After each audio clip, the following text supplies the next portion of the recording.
అయితే పవన్ కళ్యాణ్ గారితో గోకులంలో సీత కూడా తీశారు. ఆ అవును. తర్వాత ఆయన ఎదుగుతూ ఎదుగుతూ అంచెలంచెలు ఎదుగుతూ ఆయన ఇప్పుడు సీఎం అయ్యాడు. డిప్యూటీ సీఎం ఆఫ్ అవును. ఎలా ఎలా అనిపిస్తుంది గ్రోత్ చూస్తుంటే? ఎప్పుడన్నా ఉండేదా మీ ఆ అంటే ఊ- ఆయన ఆయన బ్రెయిన్ వేరమ్మా. ఉమ్, ఆయన ఏదో చెయ్యాలని ఉమ్, ఆయన చదివే బుక్స్ కానీ ఉమ్, వివేకానందుడు అని అవని ఉమ్, ఇవని ఉమ్, ఆయన థాట్స్ వేరు. ఉమ్. అసలు పబ్లిక్ సర్వీస్ చేయాలని అప్పటి నుంచి ఉండేది అది. ఉండేది. ఉమ్, అంటే అతను మనస్తత్వం వేరు, ఉమ్. సాఫ్ట్, ఉమ్, ఊరికి మాట్లాడడం, ఉమ్, కోపం వచ్చినప్పుడు ఉపన్యాసాలు ఇవ్వడం ఇప్పుడు చూసాం. ఉమ్, అప్పుడు అసలు అన్ని రోజులు నేను చేసినప్పుడు ఎప్పుడో నవ్వుకుంటూ ఎప్పుడో సరదాగా నవ్వుకుంటూ మాట్లాడుకుంటూ ఉమ్, దానికి కూడా తక్కువ అనమాట. అమ్మాయిని గట్టిగా పట్టుకు హక్ చేసుకోమంటే వదిలేండేవాడు. ఓకే. అలా ఉన్న మనిషి ఇప్పటికీ చూడు. ఉమ్, ఉమ్, ఉమ్, ఆడవాళ్ళని అంటే గౌరవం, ఆయన దేశ ట్రాక్లో వెళ్తున్నాడు అలా కాబట్టి ఉమ్, ఆ రేంజ్కి వచ్చాడు. ఉమ్. అది అయితే మీ దగ్గర చాలా గొప్ప రచయితలు కూడా పనిచేశారు కదా, పోసాని గారు కానీ, త్రివిక్రమ్ గారు కానీ, వీళ్ళందరూ కూడా చేశారు కదా. త్రివిక్రము పోసాని దగ్గర అసిస్టెంట్ ఉంటూ చేశాడు. ఉమ్, పోసాని చేశాడు. ఉమ్.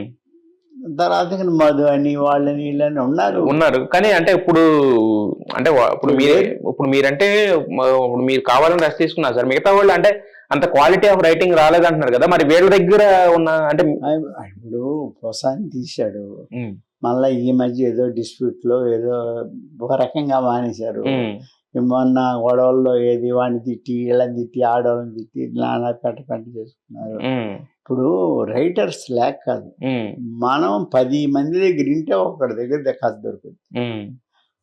ఎందుకు చెప్పు. బట్ ఇప్పుడు రైటర్స్ డైరెక్టర్స్ అవుతున్నారు కదా sir.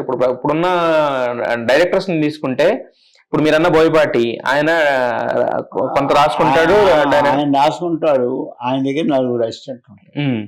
Trivikram director, Trivikram director. Trivikram director అయినా త్రివిక్రమ్ అంతకుముందు పోసాన్ దగ్గర కదా చేసింది. అందువల్ల లేరని కాదు, త్రివిక్రమ్తో నేనే సినిమా చేయలేదు. ఆయనే అప్పుడప్పుడు సుబన మంచి కథ ఇస్తా అన్నావు కదా, నేను అడుగుతా అంటే అలాగే అంటాడు. ఆయనకే మంచి కథ దొరక్క తీశాడుగా. ఏది చెంబెత్తుకొని నేను నదికి పోతున్నాను, అత్తారింటికి దారి, అత్తారింటికి దారి. అది బ్లాక్ బస్టర్ హిట్ కదా సార్. బ్లాక్ బస్టరే. అదే సినిమా నేను తీసే ఆలయం. సినిమానా అది? అవును. అంటే ఆలయమే అత్తారింటికి దారి. ఆలయం కాపీ కొట్టాడు అన్నాం, పాయింట్ అదే. Okay okay. దాంట్లో కేబీ తిలక్ తనకి ఒక్కగానొక్క కూతుర్ని లవ్ మ్యారేజ్ చేస్తే తిట్టి పంపించేస్తాడు. తర్వాత ఆయన ఫీల్ అవుతుంటాడు. మీరు ఆలయం చూసి ఉండరు, ఇంటి నిండా 100 మంది ఉంటారు. వసుదైక కుటుంబం అనమాట. అంటే ఆ ఇంట్లో 100 మంది ఉంటారు. అంటే కులాలు మతాలు ఏమి లేవు. ఆఖరి బ్రహ్మాండం కూడా ఉంటారు. బ్రహ్మాండం ఒక దొంగ. వాళ్ళని బ్రహ్మాండం వాడు పోతుంటే కేబితలు కడతాడు పెద్ద ఆయన. ఎవడరా ఎవరు కొడుకురా అంటాడు. నేను దొంగని సార్ అంటాడు. దొంగ మేము ఎడికెళ్ళి వచ్చారంటే సార్ నేను దొంగతనం చేయాలని వచ్చాను సార్. వస్తే ఒక ఆమె ఇచ్చింది, ఆయన ఈ డబ్బులు ఆ బీరువాళ్ళు పెట్టి తాళం వేసిరాయి అని ఇచ్చింది. ఇదేందిరా బాబు అనుకున్నా. ఇంకొక నగలు ఇచ్చింది. నేను దొంగతనానికి బాగుంది, ఎందుకు వాళ్ళే ఇస్తున్నారు, అందుకని నాకు ఆ చీసి దొంగతనం వద్దు అన్ని ఇక్కడే ఉండిపోయాను సార్ అంటే. అట్టా ఆ కుటుంబంలో అందరి క్యారెక్టర్ ఉంటాయి. ఈ వసుదైక కుటుంబం.